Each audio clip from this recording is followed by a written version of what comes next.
everyone. I'm Angela. Is Peter's Corner. Hopefully I'm live. So hi, hope you all well. I'm too quiet, too loud. I am running the show myself today, so I hope everything goes well. So as a quick recap of what the heck I'm doing here, I'm Angela. I'm one of the directors of Nerdsmith. I'm a creator, and I'm also an avid lover of reading books. Myself up a little bit. You just tell me if that helps at all. Hopefully that helps a bit. I will try not to be too soft. Okay. But anyway, we are little skeleton. So as I said, my name is Angela. You can see on my name tag over there. And I am an avid lover of reading books. I like to, I'm a voice actor and an audio drama performer, so voice work is in my wheelhouse. I really enjoy it, and more importantly, I like reading to other people. So one of the things that we're doing is I'll be reading you guys an excerpt from a publicly available public domain book called The Book of Dragons by Edith Nesbit. Find it on Project Gutenberg. If you go down to gutenberg.org, you can find it if you like it. Luckily, these are all self-contained short stories, so if you haven't seen the first 2 episodes of Reader's Corner, that's okay. You can catch up with them if you want at your leisure, because these all kind of work on their own. So, really quick, what's going on the side here? We are continuing our Nerdsmith, what has become a tradition during a lot of this quarantine measures and being at home a lot, a series of weekly events that are going to go through all the week, just to kind of mix it up a little bit, give you something fun to entertain yourself with, and if you like what you're watching and you would like to support us, we are, for these special streams, raising money for our Network Relief Fund. It is a bit of an emergency fund that we're putting together specifically to help some of our creators that have lost wages or employment altogether because of a lot of the shutdowns and quarantines going on right now. Hi, Reason. So we are raising money. If you would like to donate and help go towards that fund, we're passing out what we can from the generosity of our fellow creators and our audience to those based on their need. And we are going to be doing another round of that this week. And we are very, very grateful to everybody who's already helped out. But that is enough of me singing for my supper here, or singing for other people's supper, I guess. I'm going to be reading you, if you're just joining us, you're catching the 3rd short story of The Book of Dragons by Edith Nesbit. And I am just reading a bit. I hope you guys enjoy. It is family friendly, so if you have kids and they feel like listening, they are more than welcome to. I will keep this unlike some things on our channel, I will keep this a G rating. And if you have any questions, it might take a sec for me to get to them, but I'll try. I might take some pauses. I've got my water, I've got my throat lozenge stuff if I need it, so there might be a couple of breaks in between. But I hope you enjoy it. Probably take about half an hour, so not that much commitment for you. But thank you so much for joining us, and I hope you enjoy the story. Alright, so story 3, chapter number 3. The Deliverers of Their Country.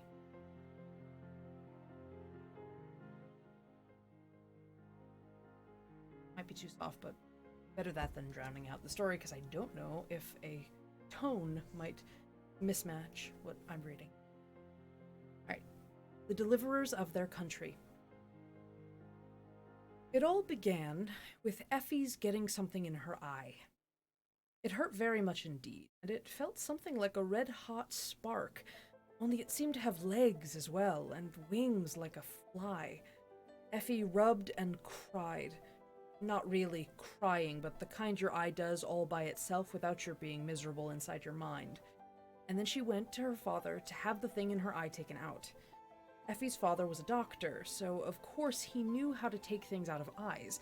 He did it very cleverly with a soft paintbrush dipped in castor oil. When he had gotten the thing out, he said, "This is very curious." Effie had often got things in her eye before, and her father had always seemed to think it was natural. Rather tiresome and naughty, perhaps, but still natural. He had never before thought it curious.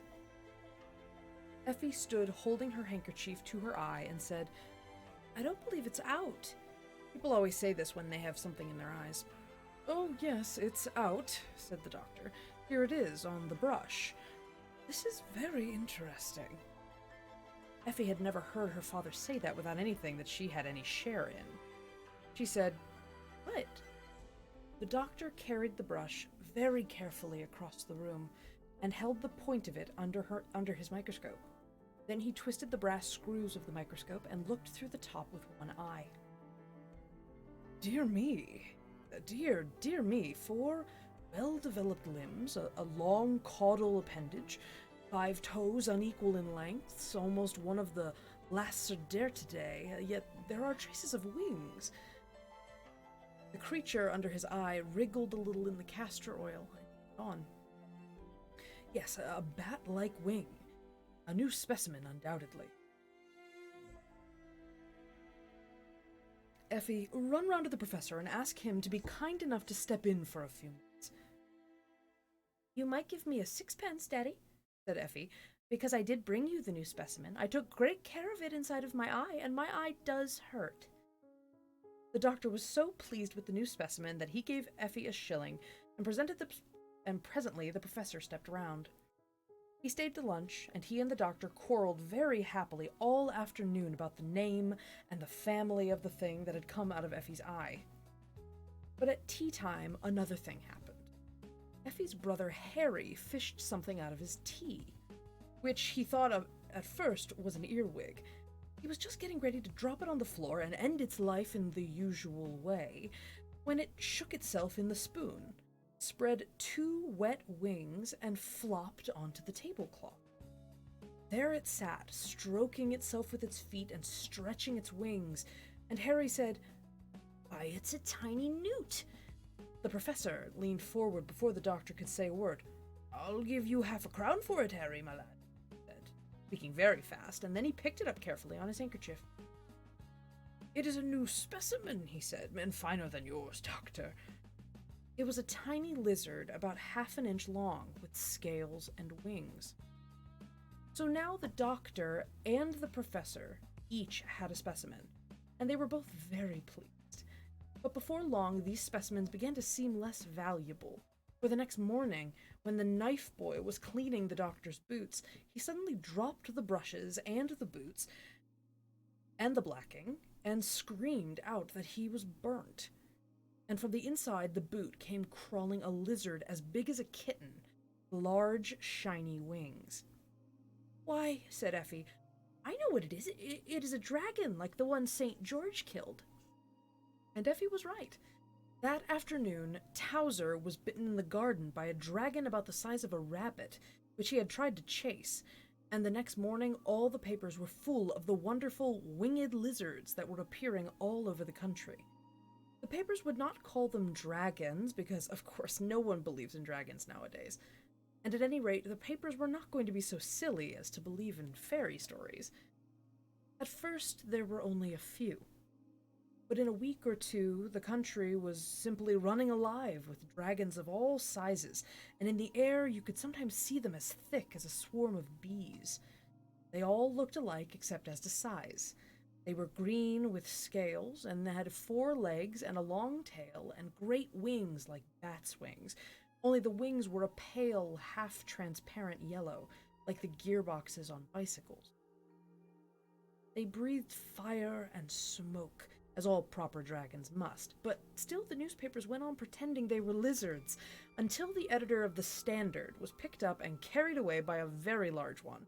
And then the other newspaper people had not anyone left to tell them what they ought not to believe. So when the largest elephant in the zoo was carried off by a dragon, the papers gave up pretending, and put "Alarming Plague of Dragons" at the top of the paper.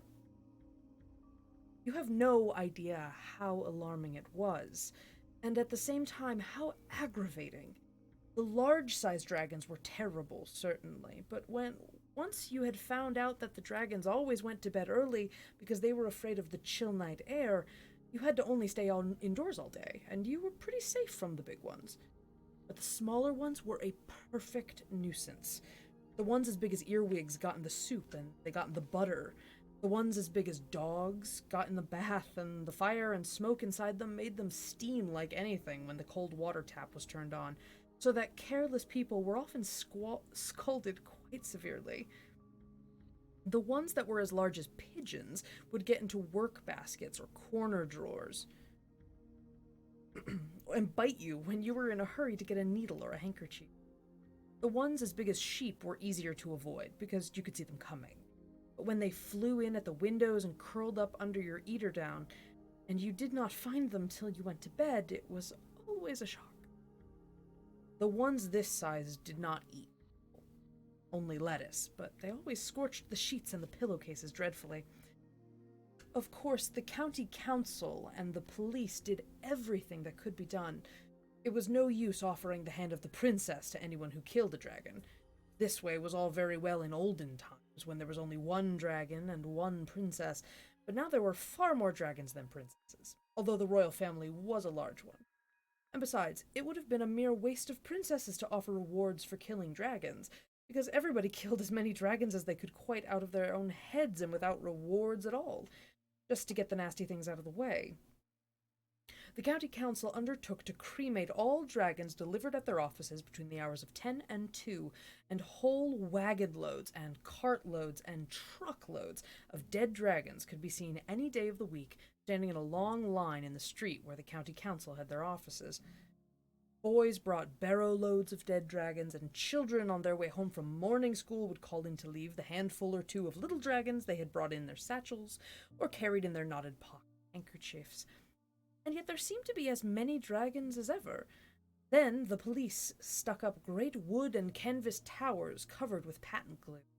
When the dragons flew against these towers, they stuck fast as flies and wasps do on the sticky papers in the kitchen. And when the towers were covered all over the dragons, and the police inspector used to set fire to the towers and burned them and the dragons and all. And yet there seemed to be more dragons than ever. The shops were full of patent dragon poison and anti-dragon soap and dragon-proof curtains for the windows, and indeed everything that could be done was done. And yet there seemed to be more dragons. It was not very easy to know what would poison a dragon, because, you see, they ate such different things. The largest kind ate elephants, as long as there were any, and then went on with horses and cows. Another size ate nothing but lilies of the valley, and a third size ate only prime ministers if they were to be had, and if not, would feed freely on servants in livery. Another size lived on bricks, and 3 of them ate 2/3 of the South Lambeth Infirmary in one afternoon. The size Effie was most afraid of was about as big as your dining room, and that size ate little girls and boys. At first, Effie and her brother were quite pleased with the change in their lives. It was so amusing to sit up at night instead of going to sleep, and to play in the garden lighted by electric lamps. And it sounded so funny to hear Mother say when they were going to bed, "Good night, my darling, sleep sound all day, and don't get up too soon. You must not get up before it's quite dark. You wouldn't like the nasty dragons to catch you." But after a time, they got very tired of it all. They wanted to see the flowers and trees growing in the fields, and to see the pretty sunshine out of doors, and not just through glass windows and patent dragon-proof curtains. And they wanted to play on the grass, which they were not allowed to do in the electric lamp-lighted gardens because of the night dew. And they wanted so much to get out, just for once, in the beautiful, bright, dangerous daylight, that they began to try and think of some reason why they ought to go. Only they did not like to disobey their mother. But one morning, their mother was busy preparing some new dragon poison to lay down in the cellars, and their father was bandaging the hand of the boot boy, which had been scratched by one of the dragons who liked to eat prime ministers when they were to be had, So nobody remembered to say to the children, "Don't get up until it's quite dark." "Oh, now," said Harry, "it would not be disobedient, and I know exactly what we ought to do, but I don't know how we ought to do it." "What ought we do?" said Effie. "We ought to wake We ought to wake St. George, of course," said Harry. "He was the only person in this town who knew how to manage dragons. The people in the fairy tales don't count. But St. George was a real person, and he is only asleep, and he is waiting to be waked up. Only nobody believes in St. George. I heard Father say so." "We do," said Effie. "Of course we do. And don't you see, Eff, that's the very reason why we could wake him. You can't wake people if you don't believe in them, can you?" Effie said no, but where could they find St. George? "We must go and look," said Harry boldly. "You shall wear a dragon-proof frock made of stuff like the curtains, and I will smear myself all over with the best dragon poison." And Effie clasped her hands and skipped with joy and cried, "Oh, Harry, I know we can find St. George in St. George's Church, of course." Said Harry, wishing he had thought it for himself. "You have a little sense sometimes, for a girl." So the next afternoon, quite early, long before the beams of sunset announced the coming night, everybody would be up and working, two children got out of bed. Effie wrapped herself in a shawl of dragon-proof muslin. There was no time to make the frock. And Harry made a horrid mess of himself with the patent dragon poison. It was warranted harmless to infants and invalids, so he felt quite safe. Then they joined hands and set out to walk to St. George's Church. As you know, there are many St. George's churches, but fortunately they took the turning that leads to the right one, and went along the bright sunlight, feeling very brave and adventurous. There was no one about in the streets except dragons, and the place was simply swarming with them. Fortunately, none of the dragons were just the right size for eating little girls and boys, or perhaps the story might have to end here. There were dragons on the pavement and dragons on the roadway, dragons basking on the front doorsteps of public buildings, and dragons preening their wings on the roofs in the hot afternoon sun. The town was quite green with them. Even when the children had gotten out of the town and were walking in the lanes, they noticed that the fields on each side were greener than usual with the scaly legs and tails, and some of the smaller sizes had made themselves asbestos nests in the flowering hawthorn hedges. Effie held her brother's hand very tight, and once, when a fat dragon flopped against her ear, she screamed out, and a whole flight of green dragons rose from the field at the sound and sprawled away across the sky. The children could hear the rattle of their wings as they flew. "Oh, I want to go home," said Effie.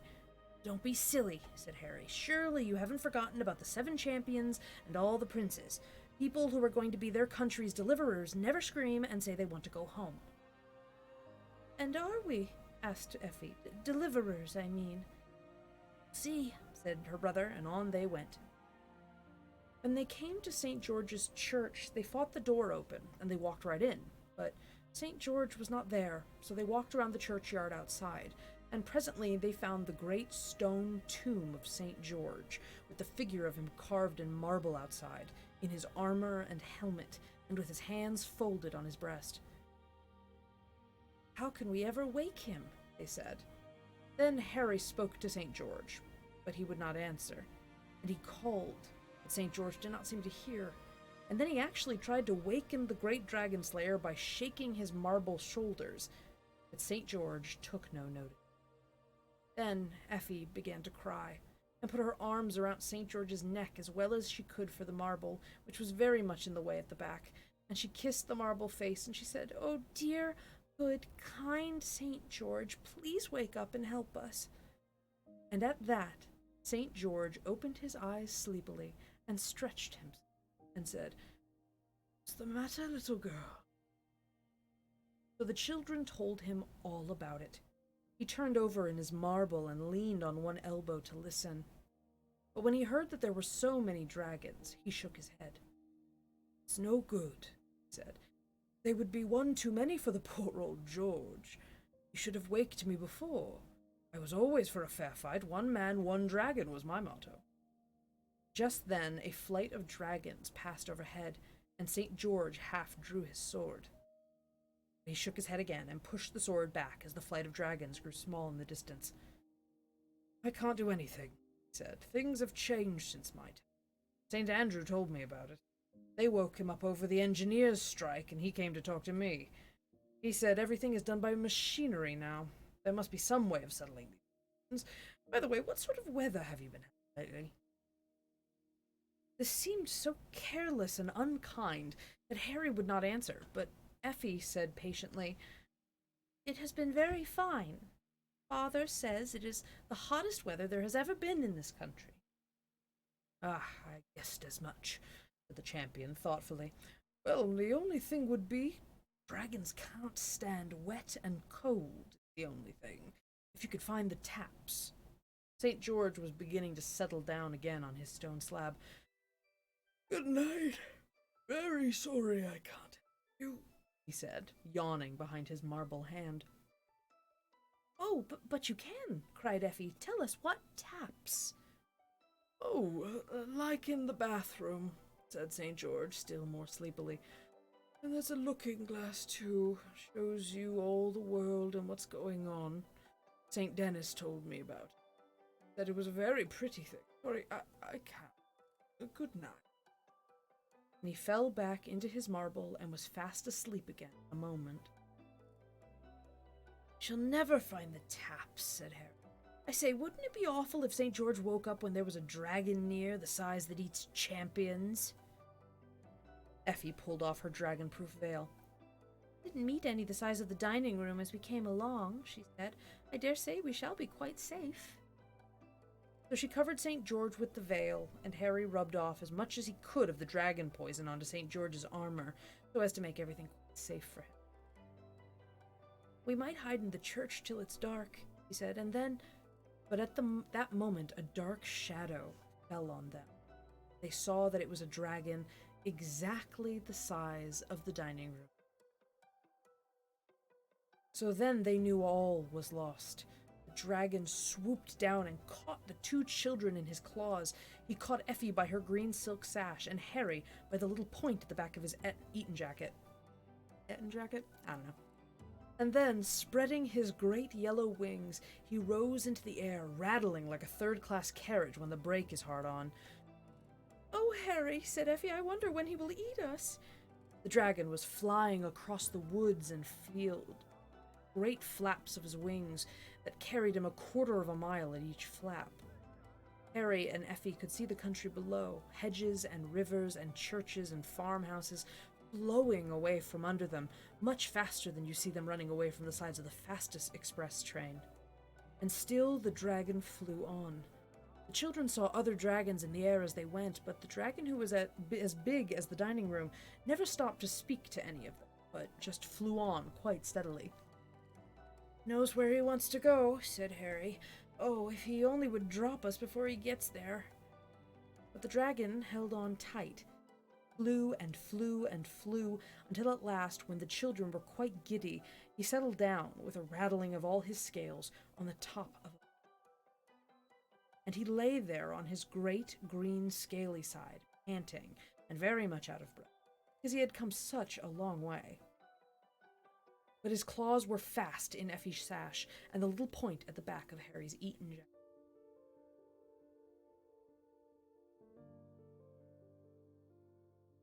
Excuse me. Make sure you also have water and rest in.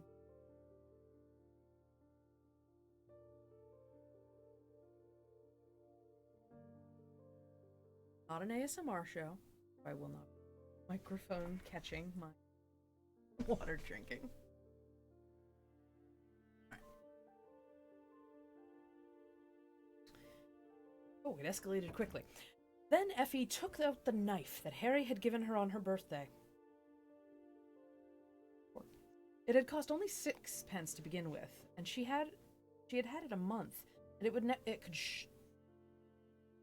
it never could sharpen anything but slate pencils. But somehow she managed to make that knife cut her sash in front and crept out of it. If I keep cutting out. Reason, how long has that been happening? Offhand? connection. Has it been going on for a while? Sort of fighting my internet connection. Okay, keep an eye on it.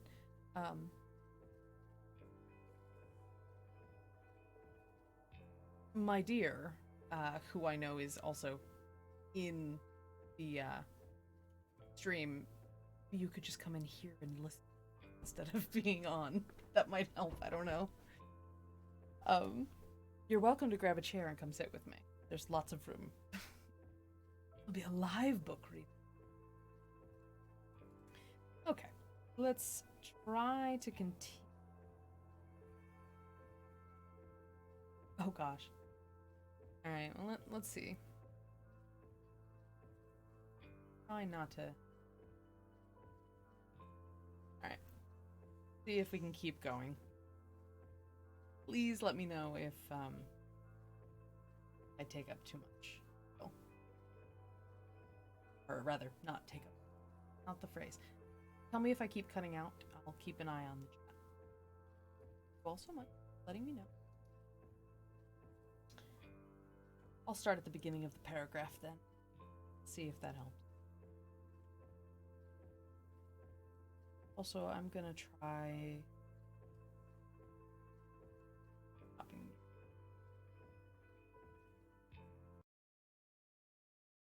Maybe that'll help a little bit too. It's data info. Then Effie took out the knife Harry had given her on her birthday. It had cost only 6 pence to begin with. She had had it a month, and it never could sharpen anything but slate pencils. But somehow she managed to make that knife cut her sash in front, and crept out of it, leaving the dragon with only a green silk bow in one of his claws. That knife would never have cut Harry's jacket tail off, though, and when Effie had tried for some time, she saw that this was so, and gave it up. But with her help, Harry managed to wriggle quietly out of his sleeves, so that the dragon had only an Eton jacket in his other claw. Then the children crept on tiptoe to a crack in the rocks and got in. It was much too narrow for the dragon to get in also, so they stayed in there and waited to make faces at the dragon when he felt rested enough to sit up and begin to think about eating them. He was very angry, and when they made sorry. He was very angry indeed when they made faces at him, and blew out fire and smoke at them. They ran farther into the cave so he could not reach them, and when he was tired of blowing, he went away. They were afraid to come out of the cave, so they went farther in, and presently the cave opened out and grew bigger, and the floor was soft sand, and when they had come to the very end of the cave, there was a door, and on it was written, "Universal Tap Room. Private. No one allowed inside." So they opened the door at once, just to peep, and then they remembered what St. George had said. "We can't be worse off than we are," said Harry, "with a dragon waiting for us outside. Let's go in." They went boldly into the tap room and shut the door behind them. Fairly certain. My connection isn't great, but can someone confirm if my connection... I don't know if I've been dropping still.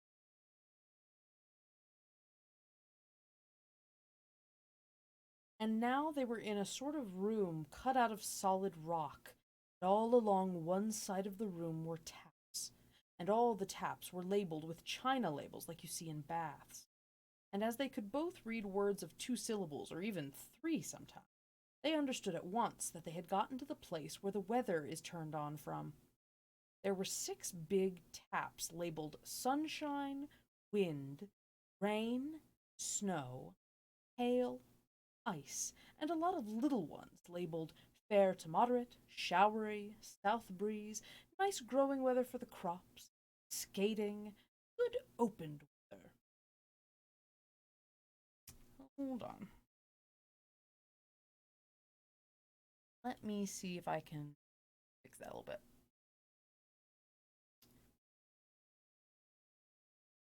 Okay. I'm going to take 2 seconds. I'm gonna switch something up. I might drop and re-come in, but it'll only take me a second. All right, right back.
Hello, I'm back.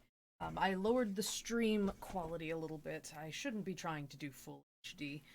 Let's see if we can continue. My apologies. I know it's terribly unpleasant to listen to a story and not get to hear everything.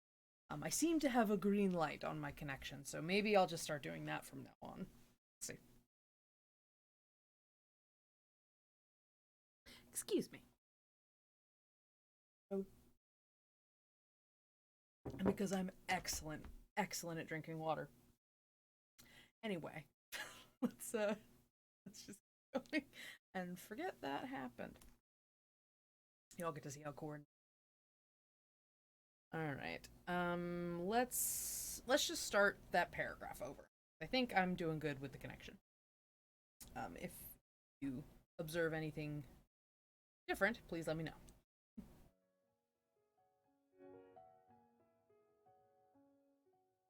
A little bit of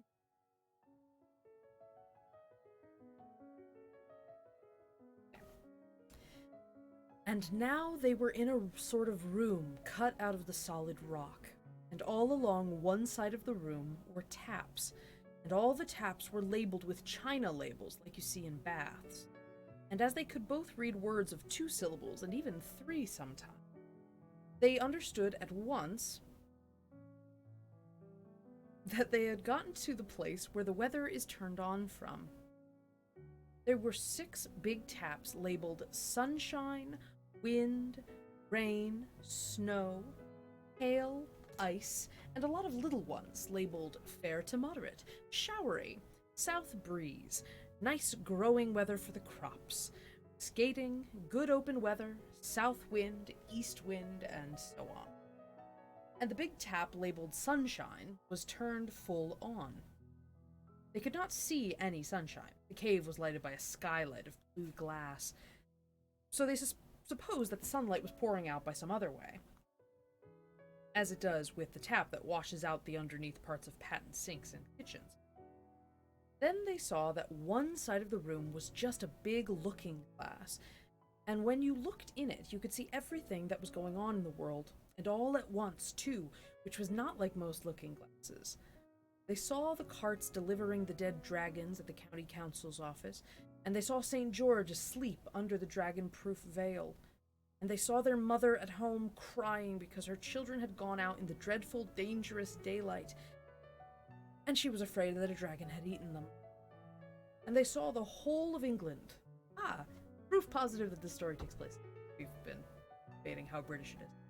Like a great puzzle map, green in the field parts and brown in the towns, and black in the places where they make coal and crockery and cutlery and chemicals. All over it, on the black parts and on the brown and on the green, there was a network of dragons. And they could see that it was still broad daylight, and no dragons had gone to bed yet. Effie said, "Dragons do not like cold." And she tried to turn off the sunshine, but the tap was out of order, and that's why there had been so much hot weather, and why the dragons had been able to be reached. So they left the sunshine tap alone, and they turned on the snow and left the tap full on while they went to look at the glass. There they saw dragons running all sorts of ways like ants if you're cruel enough to pour water into an ant heap, which of course you never are. And the snow fell more and more. Then Effie turned the rain tap quite full on, and presently the dragons began to wriggle less, and by the by some of them lay quite still, so the children knew the water had put out the fires inside them. So then they turned on the hail, only half on, for fear of breaking people's windows, and after a while there were no more dragons to be seen moving. Then the children knew that they were indeed the deliverers of their country. "They will put up a monument to us," said Harry, as high as Nelson's. "All the dragons are dead." "I hope the one that was waiting outside for us is dead," said Effie. "And about the monument, Harry, I'm not so sure. What can they do with such a lot of dead dragons? It would take years and years to bury them, and they could never be burnt now that they're so soaking wet. I wish the rain would wash them all off into the sea." But this did not happen, and the children began to feel that they had not been so frightfully clever after all. "I wonder what this old thing's for," said Harry. He had found a rusty old tap, which seemed as though it had not been used for ages. Its china label was quite coated over with dirt and cobwebs, when Effie had cleaned it with a bit of her skirt. For curiously, both the children had come out without pocket handkerchiefs. She found that the label said, "Waste." "Let's turn it on," he said. "It might carry off the dragons." The tap was very stiff from having not been used for such a long time, but together they managed to turn it on. And then ran to the mirror to see. Already a great round black hole had opened in the very middle of the map of England, and the sides of the map were tilting themselves up so that the rain ran down towards the hole. "Oh, hurrah, hurrah, hurrah!" cried Effie, and she hurried back to the taps and turned on everything that seemed wet. Showery, good open weather, nice growing weather for the crops, and even south and southwest, because she had heard her father say that those winds brought rain. And now the floods of rain were pouring down on the country, and great sheets of water flowed towards the center of the map, and cataracts of water poured into the great round hole in the middle of the map, and the dragons were being washed away and disappearing down the waste pipe in great green masses and scattered green shoals, single dragons and dragons by the dozen, of all sizes, from the ones that carry off elephants down to the ones that got in your tea. Presently there was not a dragon left, so then they turned off the tap named Waste, and they half turned off the one labeled Sunshine. It was broken so that they could not turn it off altogether, and they turned off Fair to Moderate and Showery, and both taps stuck, so that they could not be turned off, which accounts for our climate. How did they get home again? By the Snowdon Railway, of course. And was the nation grateful? Well, the nation was very wet. And by the time the nation had gotten dry again, it was interested in the new invention for toasting muffins by electricity, and all the dragons were almost forgotten. Dragons do not seem so important when they are dead and gone, and you know there never was a reward offered. And what did Father and Mother say when Effie and Harry got home? My dear, that is the sort of silly question you children always ask. However, just for once, I won't. Mother said, "Oh, my darlings, you're safe. You're safe, you naughty children. How could you be so disobedient? Go to bed at once." And their father, the doctor, said, "I wish I had known what you were going to do. I should have liked to preserve a specimen. I threw away the one I got out of Effie's eye. I intended to get a more perfect specimen, not anticipate this immediate extinction of the species." The professor said nothing, but he rubbed his hands. He had kept his specimen, the one the size of an earwig that he gave Harry a half-crown for, and he has it to this day. You must get him to show it to you. The end. That's the end of The Deliverers of Their Country.